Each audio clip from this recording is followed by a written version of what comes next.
Well, that didn't work, did it? We got a little glitch there, having set it up one way and went to the other. The Welcome to the Living and Working Abroad show uh, with me, Parag Sam, where we're discussing uh, living and working abroad for expats, business, family, property, and investments. Got a wide-ranging show this week, and we want to cover a few issues. We're still in the New Year vibe. The Chinese New Year is not for another week. At the end of January is the Chinese New Year. Everything's a bit out with the leap year, so it's being brought forward to the beginning of February, the Chinese New Year, 30, 28-day lunar months in a Chinese year. So we're looking forward to the year ahead still on the Living and Working Abroad show. And if you're relocating overseas with your family or your business or investing in overseas property, stay in touch with our Living and Working Abroad show every week and on our YouTube channels and social media to stay in touch about how the tax changes are going to be affecting you. There's quite a lot going on this year. The 20th of January has seen the inauguration of uh, Donald Trump, and already he's signing into legislation major changes, not just for America, but for the whole world, which are um, era defining in terms of the state and the depth of the potential change. So we're going to have a look at some of those today and how that is going to conflict with um, regimes and political ideals which are contrary to what is possibly the way forward. Has America, is Trumpism in America, is Magna for America what Brexit is to the UK? And is Brexit in the UK going to spread through the EU and liberate the regulation there and lead to long-term changes in the Middle East as well? Let's consider that for expats living and working abroad in the show ahead. In the UK, over the last few weeks and months, basically since the 4th of July, we've seen massive conflict going on in the UK where a default government has been elected because the previous 25 years of governments have been so inconsistent and so bad at applying the changes demanded by the electorate. Not more so than we saw with Brexit, a vote being made in 2016. And since then, um, the Tory party went through uh, three, four, five leaders and still weren't able to effectively implement the Brexit changes in the way that the votes uh, it decried in the referendum in 16, 17, 19. And therefore a default government of opposition was elected. And we've had conflict ever since because they didn't actually set out their agenda. And as it turns out, the back to the future change is to go back to where things used to be rather than what is the way forward. And it's this thing that you've got in America where you've got the middle America, but the metropolitan elites on the coastal, the elites are on the coastal California and East Coast of America with their liberal democracies moving left and further left uh, with regulation and taxation, which has been rejected by the majority. This is what we're seeing coming in through Europe and in the UK now. We've already, the Starmer government's already lost one of its close confidants, Sue Gray, who was supposed to have a nice big fat paycheck in the Labour government in reward for her services. And now it turns out that the Attorney General has got of the UK, supposed to be an independent legal arbitrator in the system. It's got conflicts with the people that he's ruling on, not least the Southport fiasco, where British children are going about their free expression to be children and enjoy are suddenly being castigated and murdered by random criminals, and then allegedly been covered up by the government. And these are the things that could change going forward. We've already seen that this government uh, decided to choose on a policy of uh, transferring the sovereignty of the Chagos Islands in the Indian Ocean over to Mauritius. There was a contentious thing, it was never discussed in the manifesto, it was never discussed in the election, just something that Labour decided to do. So obviously they'd already decided to do it, they'd already agreed among themselves, but they didn't put it forward, but then decided to do it, which for the Americans is a bit inconvenient because they've got an Air Force base on that same piece of land, and they didn't necessarily want that to be disrupted. Joe Biden went along with it, but then as the election date has closed in and the British have tried to force through the deal, it's actually now been put on hold pending Donald Trump coming into the presidency and him ruling on whether he agrees with what the unilateral action of the British. It's exactly what you shouldn't do as an international political player, make unilateral action that affects your so-called allies, which in effect what the Chagos fiasco was doing. So we've got that to interesting to see how that would develop in the coming weeks and months. We also see that is in the American system is the change, the move away, this Magna movement, this Make American Great movement, it's a bit um, confrontational in 2016, but 10 years later in 2025, it doesn't look that confrontational. Donald Trump knows he's got one more term in office, and if he's got any brains at all, which you assume he has as a long served businessman, um, why doesn't he want to create a legacy? His legacy is to get his people elected to maintain his agenda, um, and possibly even including his children and his family involved in that as well. So he's used to building up a family business, and why not that business go forward?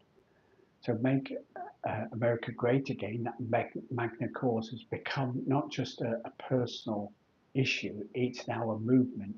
And it's a movement of Middle America away from the tyranny of the elites regulating and stifling the innovation that a free economy should be able to do. Very opposite of the EU, a sort of 1950s post Second World War innovation, like the UN, like the WHO, that came after the world wars in the 20th century, have now become ineffectual administration regulatory authorities with little relevance to ordinary working people. So the Magna movement in America could spread. Could it spread to Europe? Possibly. Could it spread to the UK? Maybe.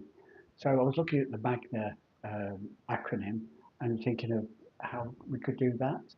Um, we could call it MUGA, a mugs agenda, or the MUK, a mucker, a mugby, make MUGBA, make United Kingdom, Great Britain great again. Who knows? Make Great Britain again, MGBA, but we need a vowel in there somewhere. I'm not sure what that could be. Could be, I suppose, it could be MAGBA, um, make Great Britain great again. We will see. That's my starting. I'll work out an acronym and hopefully that come forward. And the political unrest that we see in the UK can develop and bring forward a new wave of innovation and flexibility for people that are living and working abroad. You need to be aware of the changes that are going on in the world let's consider some of the changes that are going on in the world. One of the first acts of the Trump presidency was to remove themselves from the WHO organization. This is probably a potential future conflict that's going to arise with other institutions around the world. The zealots who brought wokery around the world into energy, immigration, and agenda are now being challenged by the Wagner movement. For example, already uh, um, Trump has signed into law within 2 days a declaration that there's only two genders in America, men and women. This is great. This is great if you're a woman, because women's rights can now be respected again. If you're a woman and you're offended by having somebody that could have been a man and now wants to be a woman in the same dressing room as you, that could be offensive. It could be threatening. Those feelings and rights have been uh, rolled away by the zealots with a woke agenda on energy, immigration, and trans rights. So we need to see how that will move. There's also the issue being raised by Trump of Greenland. Why is that? Well, it's a mixed agenda here. Let's consider what's happening. Why is Greenland important? Because it's the biggest island in the world, but it's also um, butts right up into the North Pole. Now, if the ice caps are going to melt, maybe because of global warming, but maybe just because um, weather cycles, the Earth's atmosphere, the Earth as a evolving planet is always going through hotter and colder ice age periods over time. So maybe we're going into a warmer zone. We only know that over millions of years. We don't know that over 5 or 10 years. And but if the ice caps are generally melting and becoming thinner at the moment, what that's likely to do is to make free uh, seawater around the north of uh, America, from Greenland right through to Alaska, as well as across Russia to Scandinavia and back into Europe. If the North Pole ice cap recedes, then that creates a great shipping lane for people and will cut the transport time for shipping from China and Asia and India into Europe and America, or across America. Potentially a very, very interesting and politically savvy thing for people to do. The other thing about the Arctic and Antarctic regions is underneath them there's lots of oil and gas. In 50 years ago, it was all about gas and oil is going to run out, and yet we keep finding more and more. Maybe harder to produce it. America is now one of the leading oil and gas producers in the world. They keep that quiet, don't they? But if the North Sea opens up and there is cheap gas and oil, is expensively manufactured uh, uh, electric alternatives where fields are turned into glass shields to absorb sunlight, is that the way forward? And in fact, we could just put up trees to shade the land and need cooling and to take carbon dioxide out of the air and create oxygen. Maybe global warming is because we keep cutting down trees and putting up concrete. Concrete absorbs heat and lets it out consistently over a short period of time overnight, whereas a tree will absorb, it will shade the ground, keep the ground warm, take in oxygen that animals breathe out, and release oxygen to keep a balance. So maybe we just need to go around planting trees instead of wind farms and solar panel farms. But that's another agenda, so it's something for us to consider. And again, looking to seize the northern passages is great for custom, great for shipping trades, but it's also giving governments in the north and the south access to oil and gas, which is going forward.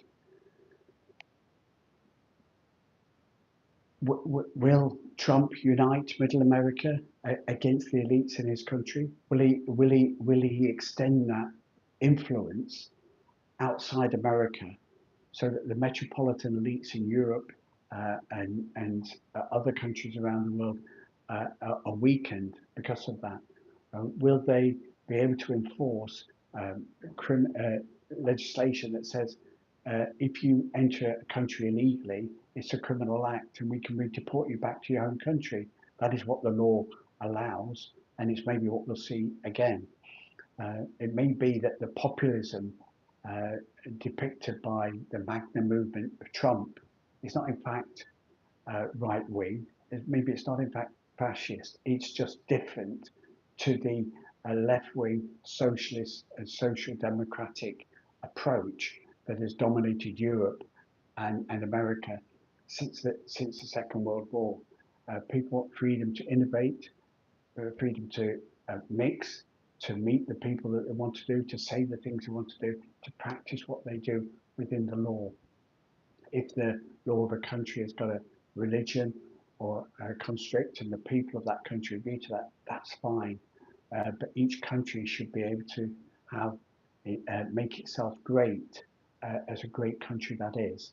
So Iran be Iran, China be China, Russia be Russia, America be America, and the countries in Europe be whatever they want, whether they want to be United Europe, United States of Europe, or individual countries like the United Kingdom.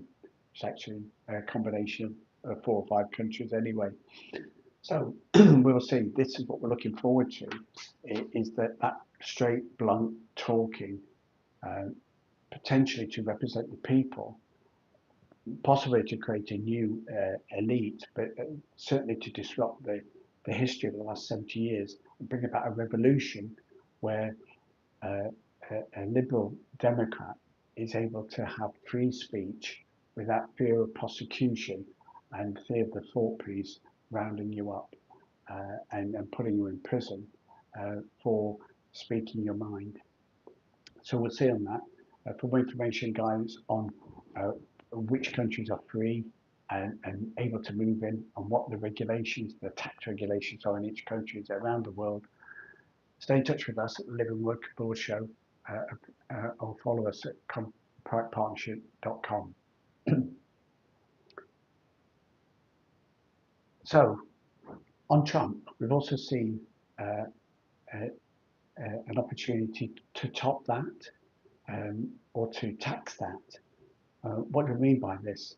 Um, Donald Trump is looking at the regulations in America where if America, if the American government, don't forget Donald Trump has got an autocratic majority, so he can use it democratically. He's got to get stuff through the House of Representatives and the Senate to approve any legislation, but he's got the majority with that. He's still got to bring the majority with him. Uh, so he's not a sole power. It's not him that makes all the decisions, but he's got the influence. So if you can influence the change in the American law as it stands at the moment, the American law allows the government to uh, regulate and legislate against any Americans that are being discriminated against on a tax basis.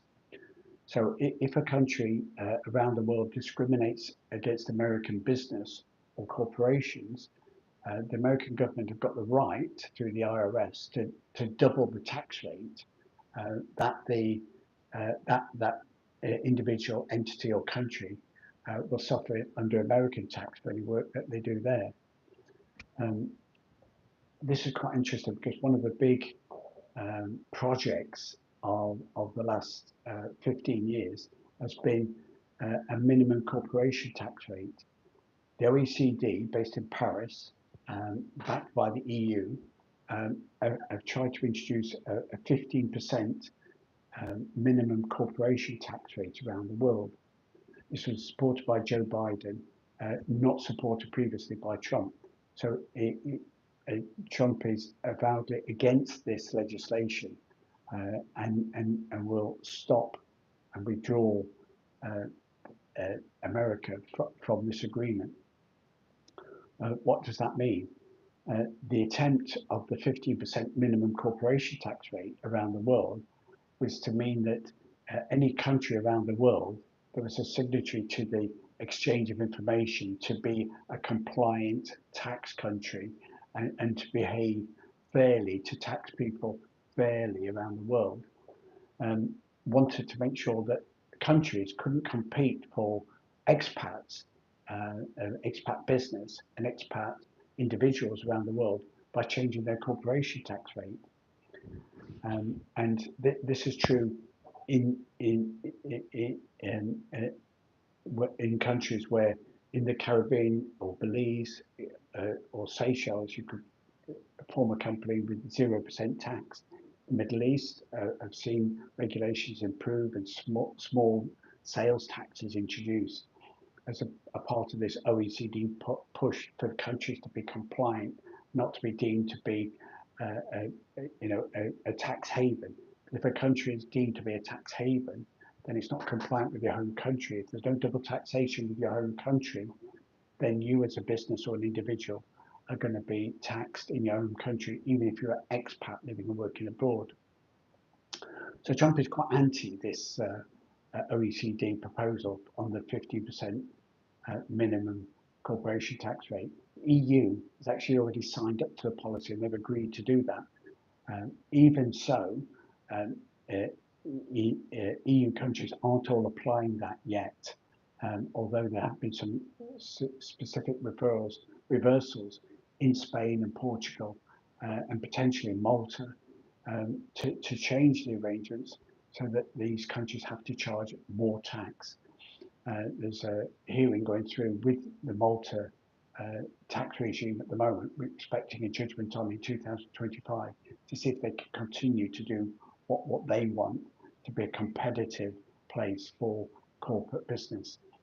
Cyprus continues to offer 12.5% corporation tax, and there's no agenda for that to change in 2025. Now that America's pulled out of this agreement, and now that Trump has made it clear that if he feels that America is being discriminated against by tax policy of countries abroad, then he can then introduce legislation and double the tax that that country or those individuals or that business will suffer in America. And that could apply to the EU. It could be part of a clash that's coming up with the EU in 2025 that Donald Trump says, I don't want this minimum 15% OECD tax applied. If Gibraltar wants to charge no tax, if Cyprus wants to charge 12.5% tax, I'm happy to have a double taxation treaty with them and at that low rate and compete openly for business for that. So there's some leadership going on there. There's some a real definitive change in the stance where this minimum corporation tax rate could be undermined and could be abandoned going forward. And that's regrettable if you're an EU politician, if you're an EU bureaucrat.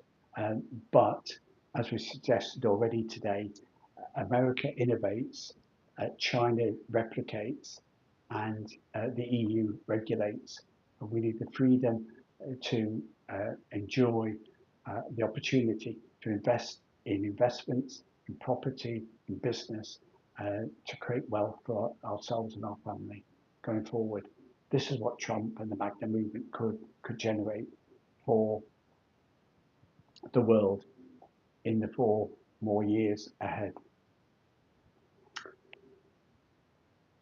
Hi, welcome to this episode of Live and Work Abroad show. I hope you're enjoying the very balanced and not very political views that I'm trying to express, even if they are political. Is the UK buggered? Sorry for my use of language, but what is going on in the UK? In 1964, Jim Callaghan introduced capital gains tax into the UK, and as Prime Minister in 1976, the whole UK economy was crushed. Is that going to happen after the 2024 Halloween budget? This is what we're looking forward to in 2025. it's an interesting scenario about what we see. The Britain has now got used to having two budgets a year. The taxman is not the politicians are the taxman, and the metropolitan elite that is the politicians that have run the UK for the last 25 years are not happy with having once a year tax grab. They want twice a year tax grab. So it's what we're looking forward to now, so that before the start of the tax year, they could further tweak what they're doing to impact tax in the UK. One new thing that's come up now is the suggestion that the British government, the Chancellor, the Treasury are examining introducing a tourist tax. In France, there is a tourist tax. If a hotel, an apartment or rental is rented out to a foreigner, to a tourist, they have to charge an additional tax. So these businesses are paying business taxes, income taxes, they're paying their corporation taxes, they're paying their EU sales tax, VAT, and then on top of that, they have to pay an additional tourist tax. So Labour, if they government in the UK, if they want some extra money, could use a tourist tax. So that's a potential tax that's going to be considered and could be brought in by April this year, for the start of the 6th of April tax year. If they can bring out a March budget and increase taxes a bit more to pay for the bills that they're incurring in the government spending that they want to undertake to make their change by government intervention, by government acquiring transport and energy infrastructure. If a government that's going to be putting windmills and wind farms in fields instead of trees and farming to create food. So we need to see how that's going to develop. If your business is impacted negatively, or if your income is impacted negatively in the UK, contact us at proactpartnership.com. Already we've seen inheritance tax has been extended to include pensions. We have to think about exactly what that means. It's actually quite deep seated. In 2015, capital gains tax changes were changed on property, and the indexing was stopped, and that's beginning to bite now 10 years later when people are paying real capital gains tax increases. 10 years ago, we had 12,000 or more personal allowance on capital gains. That is negligible now. There's no capital gains tax allowance. So any capital gains you've got on your commercial property shares and other investments are going to be taxed as well. So you're taxed on your income, taxed on what you buy with the VAT taxes, and then you're taxed on the profit that you make from that. And then lo and behold, after a lifetime of being promised that your pension is a tax-free investment where you can save for your retirement, it's not anymore. Yes, you can get tax relief going in up to a limited amount, but the pension funds are taxed to a degree. Don't forget that there's internal taxes have been introduced in the last 20 years, and now in the Halloween budget last October 24, we saw that inheritance tax is being introduced to include pensions. Now, not a lot of people pay inheritance tax, and that's because the gifts uh, can be excluded, and first and second death can be excluded.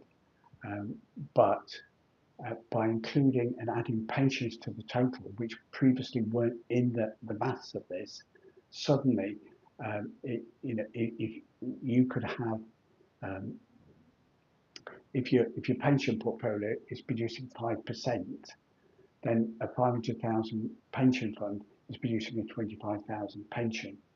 Um, Therefore, if you've got a good pension, you've got a good fund behind you, which is now liable to one of two options. It's either going to be lost when you die because it's annuity and the money's gone, and the annuity dies with you, but actually the government get a big tax chunk of that anyway. They just don't tell you that.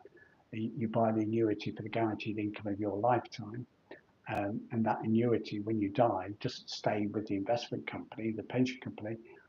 it gets its 45% tax going to the government. Now all pensions are like that because all pensions are added in to your inheritance tax calculation.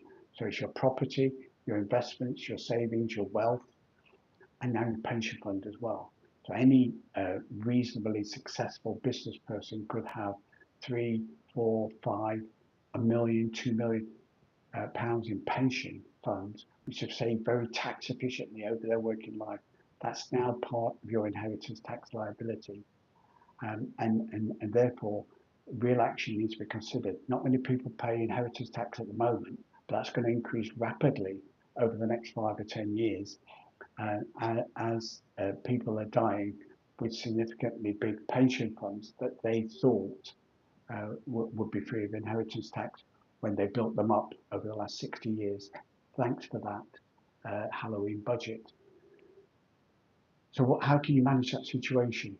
Well, pensions are fixed assets in the UK. You can still move them out. The government could change the law and regulation. We're still waiting for the final rules and observations on the non-dom status about how that's going to impact the changes going forward. And it could be that some tweaks in the next budget in March 25 could change that situation so that there is less options for people to move their pensions abroad.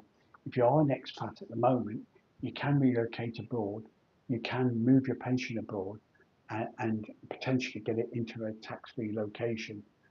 Um, it takes time, it takes process, there's potential to initiate that now. If you want more information and guidance on that, you can contact us at proactpartnership.com. If you relocate to Cyprus, there's no income tax, there's no capital gains tax, there's no inheritance tax, and you can hold your family property and business in a Cyprus family trust or a trust company and pay half the corporation tax rate, no inheritance tax rate, no capital gains tax rate. So there's lots to play for expats to make their move, whether it's your company that creates a holding company overseas or whether you relocate yourself. For more information and guidance on overseas tax planning for living and working abroad, for your business, for your family, for your property, for your investments, contact us at proactpartnership.com. So thanks a lot for listening.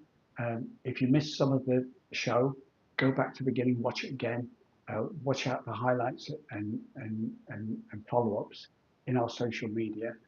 And speak to us next week where we'll be looking more at the deadlines for the tax returns that are coming up at the start of the new year for the year past. Finally, to finish today, UK tax returns are due online by the 31st of January. Any expat can't use the HMRC site for a tax return at the moment. So if you need help and guidance with your non-resident tax return for property and business and foreign income, you can contact us. We offer all new clients a free review, or you can pay for a consultation or a tax service from only £30 a month. So contact us at proactpartnership.com. Thanks a lot for listening, and we'll see you next time.